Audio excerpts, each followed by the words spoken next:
This classroom was supposed to open to students this week. Instead, it's full of families.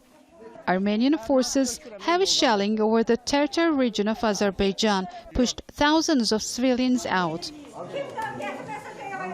Many have taken refuge in public buildings like this one in Barda region.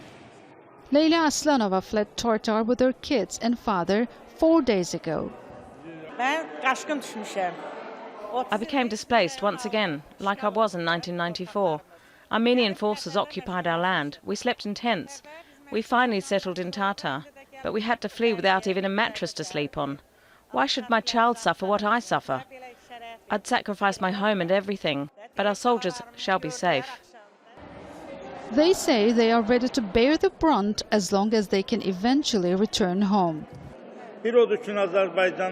I wish our flag flies again and I die in my own land. Around 30 kilometers to the so-called contact line, which separates Armenian and Azeri forces, 65 families have fled to this school in the past week. Each classroom accommodates 2 to 5 families caught unprepared by Armenia's rockets. Children draw war pictures before learning to write.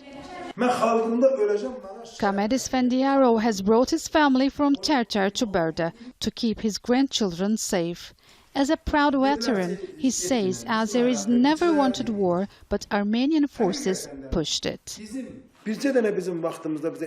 When we fought Armenia in the 1990s, we were ordered not to hit soft targets like women, children and civilians. They aimed to intimidate us. If you're fighting with us, then hit our tanks, not civilians. Why should these kids be here?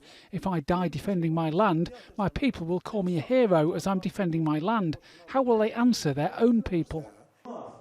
It is not just armed conflict they need to worry about. The International Red Crescent says it is extremely worried the current turmoil and displacement may lead to a surge of COVID-19 cases due to people taking refuge in shelters for hours or being accommodated in communal buildings or places with inadequate sanitation.